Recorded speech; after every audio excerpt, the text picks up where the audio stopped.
Jika bermanfaat, jangan lupa like, subscribe, dan share video ini.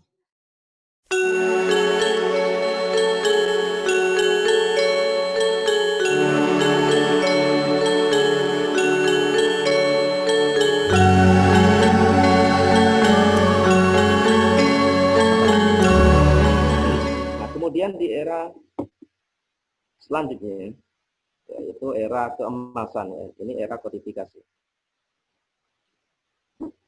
Ini era keemasan, ya, pada masa ini. Nanti munculnya imam madhab, ya, madhab Syafi'i, Maliki, Hanafi, Hambali, itu muncul di era ini. Era ini dimulai dari pasca sahabat tadi, berarti mulai awal abad kedua, ya, masa tabi'in, sampai kapan? Sampai abad keempat, ya, sampai pertengahan abad keempat. Nah, kemudian kenapa era ini dianggap sebagai era pengembangan, era kematangan, ya. Era fikih itu berkembang geliatnya itu luar biasa. Itu ada beberapa faktor. Pertama adalah meluasnya daerah kekuasaan Islam. Gitu. Ketika daerah itu meluas, secara otomatis tuntutan atau permasalahan itu juga baru. Dan ini memicu munculnya pendapat-pendapat atau rumusan-rumusan dalam hukum Islam. Kemudian peninggalan era sebelumnya yang memudahkan serta terkodifikasinya hadis di era ini. Ya, peninggalan era sebelumnya, era sahabat itu adalah Quran yang terbukukan, kemudian fatwa-fatwa sahabat, kemudian hadis pada masa ini juga terbukukan. Ya, dimulai dari apa Ibnu Syihab Az-Zuhri misalnya, kemudian Imam Malik yang menulis Al-Muwatta. Ya, ini kan terbukukan, hadis-hadis mulai terbukukan, dan bahkan kutubus sittah, ya, yang Sahih Bukhari, Sahih Muslim, dan yang lain-lain itu terbukukan pada era ini. Artinya data-data itu sudah banyak dan bisa dikonsumsi oleh para tokoh-tokoh ulama ketika itu. Jadi ini juga memudahkan. Di sisi lain, semangat umat Islam untuk beribadah dan bermuamalah sesuai hukum Islam itu juga kuat. Ya, ini juga memicu. Akhirnya harus para ulamanya mereka itu dituntut oleh hukum-hukum, pertanyaan-pertanyaan, ya, yang diminta hukum. Sebagaimana juga munculnya tokoh-tokoh serta lingkungan yang mendukung. Ya, tokoh-tokoh seperti madhab 4, ya, Imam Syafi'i, Imam Malik, Imam Hanafi, Imam Hambali, ini kan muncul ketika itu, dan lingkungan juga mendukung. Artinya mereka ini memang untuk melakukan penelitian, ya, itu jamin oleh pemerintah ketika itu. Imam Syafi'i misalnya, Imam Syafi'i itu kerjaannya ya meneliti, ya. Imam Syafi'i itu kan beberapa bukunya, karyanya itu adalah permintaan dari khalifah. Gitu. Kemudian dari khalifah kemudian jadi buku. Itu bahkan menjadi buku pegangan misalnya. Nah, itu kan berarti pemerintah juga mendukung, ya, gerakan berkembangnya fikih, ya, atau syariat, ya, ketika itu. Nah, lalu di mana otoritas syariat? Dipegang oleh siapa? Ya, kalau pada masa tadi ini, ya, dipegang oleh tokoh-tokoh yang ulamanya, gitu, ya, seperti Sa'id bin Musayyab misalnya. Karena Sa'id bin Musayyab ini adalah tabi'in yang terkenal yang menjadi murid, ya, murid dari para sahabat. Ya. Kemudian tabi'in misalnya ada Ibnu Syihab Az-Zuhri yang saya sebutkan tadi, yang memprakarsai memulai dari kodifikasi hadis. Kemudian pada masa selanjutnya itu ada 4 imam madhab, ya, dan beberapa ulama lain. Jadi sebenarnya itu tidak hanya 4 madhab. Ya, kalau yang kita kenal itu ada 4 madhab, tetapi di luar itu ada madhab-madhab lain, hanya saja tidak populer. Misalnya Al-Dhahiri misalnya, ya, madhab Al-Lais misalnya, dan lain-lain, ya. Itu ada sebenarnya. Cuman karena tidak berkembang, tidak ada yang meneruskan, maka ikutnya nggak ada. Ya. Ya. Nah itu. Nah dari sini kemudian sumber-sumbernya itu kemudian juga berkembang. Kalau tadi hanya Al-Quran, hadis, kemudian pendapat sahabat, ya, di masa ini itu juga berkembang. Bahkan berkembangnya itu berbeda-beda nanti. Ya. Misalnya kalau yang disepakati oleh 4 madhab, ya, 4 madhab Syafi'i, Maliki, Hambali, Hanafi itu adalah 4 ya, Al-Qur'an, hadis, ijma, qiyas. Tetapi di luar itu ada ya yang dipakai oleh madhab di luar Syafi'i ya. Misalnya Imam Malik itu menggunakan amal ahli Madinah. Kemudian ada istihsan, ada istishab ya, ada dan lain-lain ya. Ini istilahnya nanti banyak sekali. Tetapi yang disepakati oleh keempat ini adalah 4, Al-Qur'an, hadis, ijma, qiyas. Tetapi juga ada kelompok-kelompok aliran yang mereka tidak memakai ijma, qiyas ada. Misalnya Al-Dhahiri. Al-Dhahiri itu hanya memakai Al-Qur'an dan hadis. Ya. Kalau nggak ada di keduanya, ya, mereka kemudian menghukumi, kadang hukumnya itu menggampangkan, kadang menyulitkan. Ya, pokoknya harus ada di Al-Qur'an dan hadis. Itu kelompok Dhahiriyah. Bahkan ada lagi kelompok yang lebih ekstrim lagi, hanya memakai Al-Qur'an, ya. Kemudian tidak memakai hadis. Ini namanya ingkar hadis. Gitu. Hanya harus Al-Qur'an. Kalau nggak ada di Quran, ya, maka ya ijtihad atau hukumnya nanti mereka melepaskan, artinya hukumnya itu boleh, gitu. Karena nggak ada di karena mereka tidak percaya pada hadis, gitu ya. Karena hadis itu dianggap sebagai perbuatan, ya. Maaf Ustadz, ada info dari jamaah katanya mikrofonnya kurang kurang jelas. Tidak terdengar jelas, mungkin bisa didekatkan lagi ke ini mulutnya gitu ya. Oke. Ya. Oke. Makasih Ustaz. Tadi sedikit. Tadi ya. Sedikit. Oke, terkait sumber tadi ya. Sumber ya, di sini yang saya sebutkan memang 4 ya, kemudian lain-lain. Karena yang 4 ini disepakati oleh 4 madhab. Disepakati oleh madhab Syafi'i, Maliki, Hanafi, Hambali, yang Al-Qur'an, hadis, ijma, qiyas. Di luar ini itu masih ada ya, banyak tetapi tidak disepakati. Artinya hanya dipakai oleh satu madhab atau 2 madhab. Ya, misalnya tadi ada istihsan. Istihsan itu hanya menganggap itu kemudian jadi dasar hukum. Atau misalnya satu dariah ya, mencegah ya, preventif, langkah preventif itu juga menjadi dasar hukum. Atau ada lagi syar'u man qablana, syariat yang dipakai oleh umat terdahulu. Ya, ketika Nabi dan Quran, hadis itu tidak ada, ternyata di umat terdahulu ada, itu bisa dipakai. Misalnya seperti itu. Tapi itu tidak disepakati oleh 4 madhab. Hanya dipakai oleh kelompok-kelompok madhab tertentu. Tetapi tadi ada yang agak ekstrim, ya, misalnya hanya memakai Al-Quran dan hadis saja, tidak percaya atau tidak memakai ijma, qiyas. Seperti kelompok Dhahiri atau Dhahiriyah, itu hanya mengandalkan Al-Quran, hadis. Ada nggak di Quran? Ada nggak di hadis? Gitu. Kalau nggak ada, terkadang mereka kemudian menganggapnya boleh. Ya. Terkadang juga nggak boleh. Gitu. Ada juga yang hanya Quran saja, ya.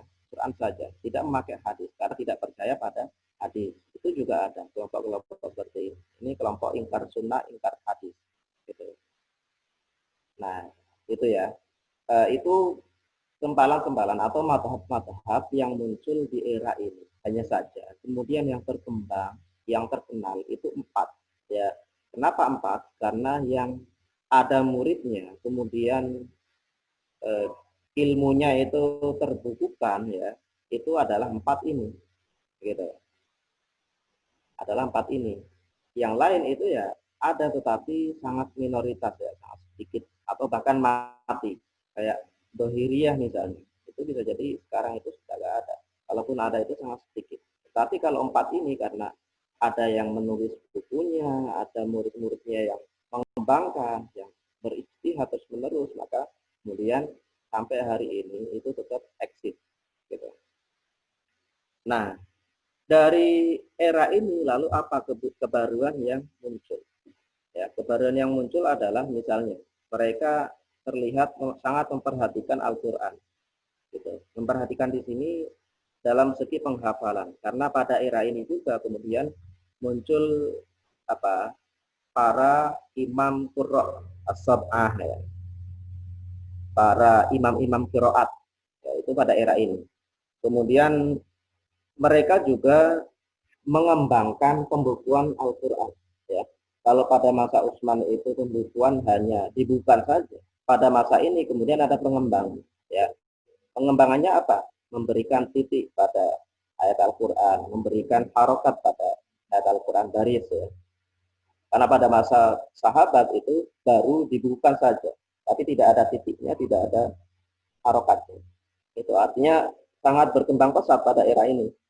Kemudian juga kebaruannya adalah adanya hadis, kodifikasi hadis, pembukuan hadis. Juga pembukuan fikih dan hukum-hukum, ya. Karena tadi ya permintaan dari pemimpinnya misalnya, ya. Misalnya Imam Syafi'i ya yang menulis menulis Ar-Risalah itu kan permintaan dari imamnya, khalifah pada waktu itu. Ya, jadi pemimpin itu sangat mendukung. Ya, makanya kemudian buku-buku itu banyak ketika itu, banyak bermunculan. Sebagaimana ilmu usul fikih juga, ya. Imam Syafi'i itu dianggap sebagai perintis ilmu usul fikih karena yang menulis pertama kali menulis kitab Ar-Risalah. Gitu. Itu atas permintaan khalifah Umar bin Abdul Aziz ketika itu. Ya. Nah, itu kebaruan atau hal yang muncul di era kodifikasi atau munculnya imam madhab ini. Ya. Nah, kemudian dari sini, ya, kenapa kemudian muncul imam madhab dan ini berbeda-beda, mereka berbeda pendapat. Gitu. Mereka berbeda pendapat. Ada satu amalan ibadah yang berbeda satu sama lain. Misalnya dalam sholat saja, misalnya dalam sholat yang kalau kita amati misalnya dalam membaca misalnya Al-Fatihah, ada yang mengeraskan basmalahnya, ada yang tidak, gitu ya. Misalnya itu kenapa mereka berbeda-beda? Banyak faktor, gitu. Pertama adalah faktornya sebagaimana 3 sebab perbedaan pendapat di antara sahabat yang telah dibahas sebelumnya tadi ya. Kemudian ada lagi perbedaan kaidah kebahasaan. Gitu. Kebahasaan ini ya tadi ya, huruf saja artinya bisa dua. Bahkan kalau dalam Quran itu ada tidak hanya kata, huruf itu bisa menjadikan perbedaan pendapat satu huruf saja. Misalnya apa itu tentang kafarat ya. La yu'akhidhukumullahu fi aimanikum allati yu'akhidhukum bima aqadtumul aiman. Fakafaratu it'amu asyarati masakina dan seterusnya itu menggunakan au, kata-kata au. Au itu kalau umumnya diartikan sebagai atau gitu. Atau itu dalam kafarat ya, kafarat itu kan ada puasa, ada menyambung fakir miskin, ada memerdekakan budak ya. Itu oleh para imam madhab 4 itu mereka berbeda pendapat apakah ini pilihan ataukah ini tahapan misalnya. Itu hanya karena kata-kata au saja. Nah, ini kan menunjukkan bahwa faktor kebahasaan itu dapat menjadikan perbedaan pendapat. Belum lagi ada perpecahan aliran, ada apa ya, kelompok yang disebut sebagai ahli hadis, ada yang kelompok disebut ahli ra'i. Maksudnya apa? Ahli hadis ini adalah kelompok yang memahami ya, teks itu secara tekstual, gitu ya, atau memahami suatu permasalahan itu cenderung tekstual, ya, Quran hadis. Gitu. Tetapi ada di sisi lain ada kelompok ahli ra'i yang mendominasikan pada logika. Gitu. Dan ini juga ada faktornya. Ya, misalnya yang ahli hadis, kelompok ahli hadis, ini muncul karena dia munculnya di daerah yang memang hadis itu tersebar luas di sana. Daerah Hijaz, ya, daerah Madinah, ya, itu hadis tersebar luas. Tetapi tidak demikian dengan di Irak. Di Irak itu jauh dari Madinah. Tidak tersebar luas hadis.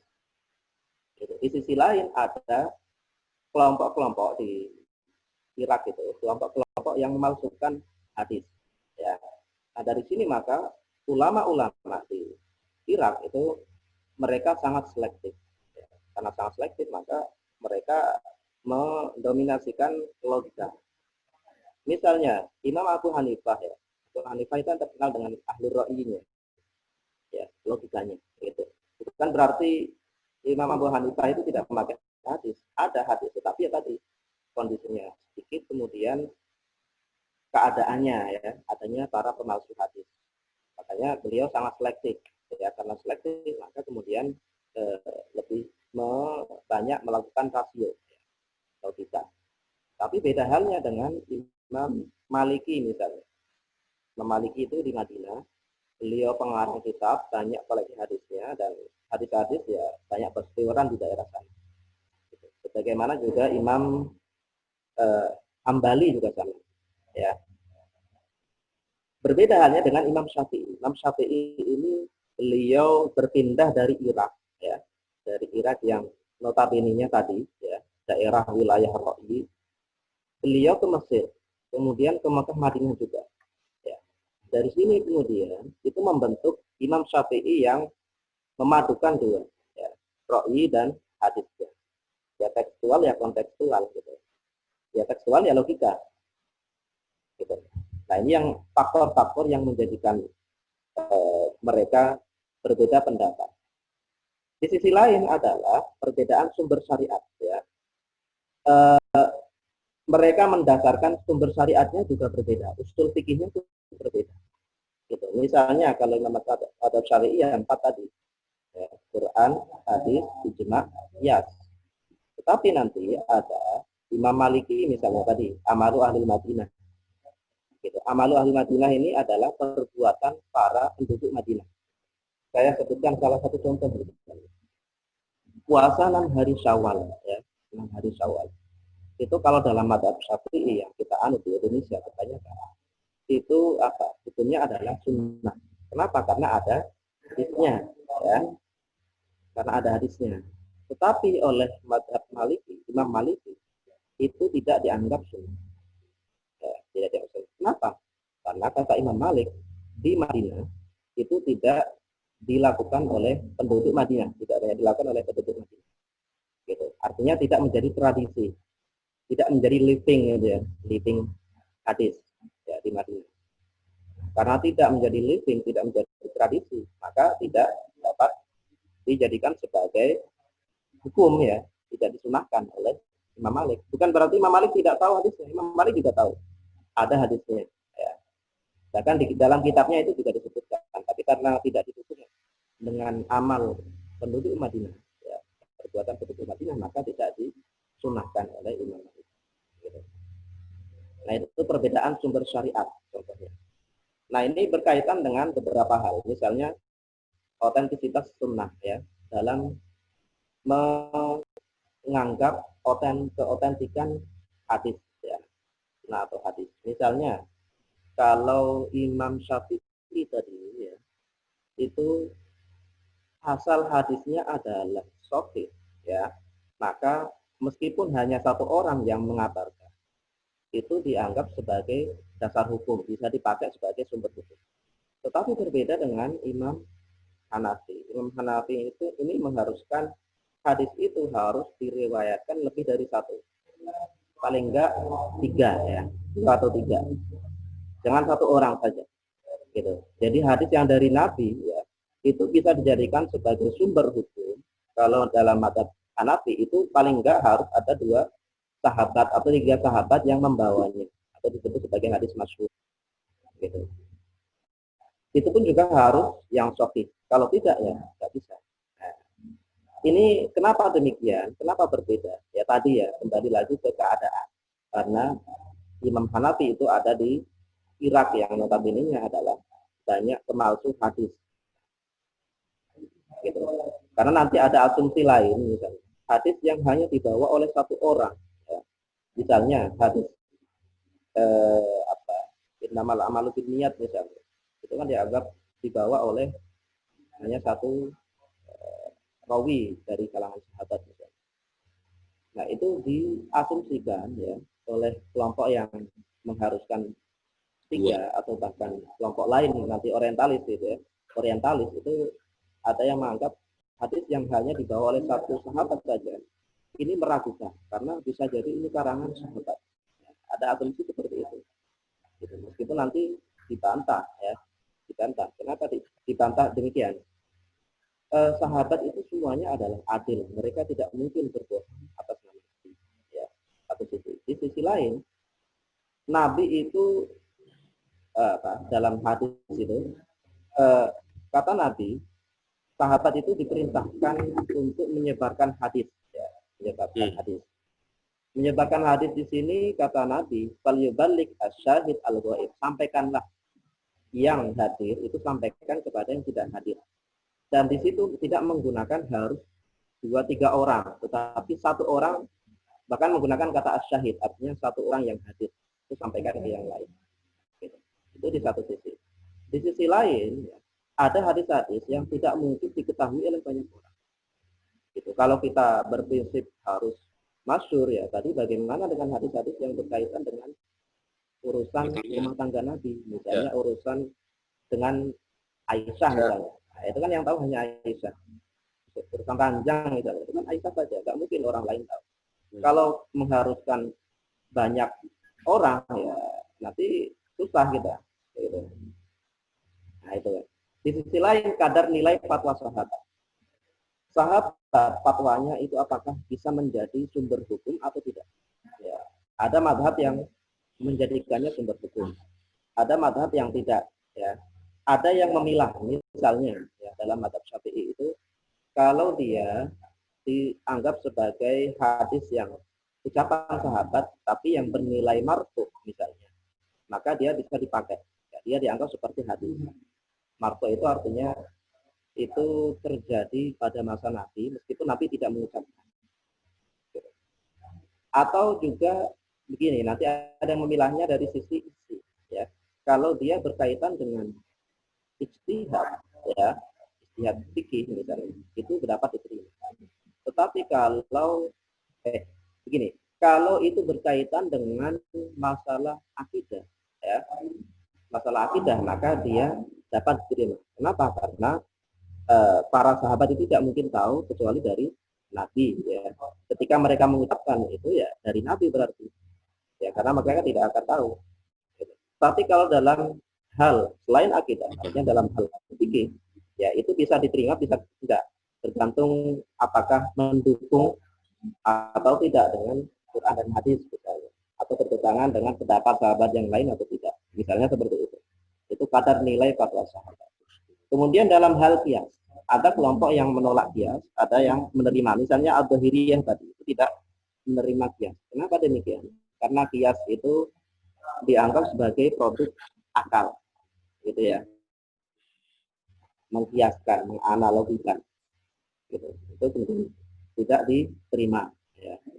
Nah ini adalah yang menjadikan perbedaan sumber syariat. Ini hanya contoh ya. Mungkin bisa jadi ada lagi yang lain. Ini semua adalah karakteristik atau keadaan di era kodifikasi dan imam mujtahid, ya. Era di mana syariat atau fikih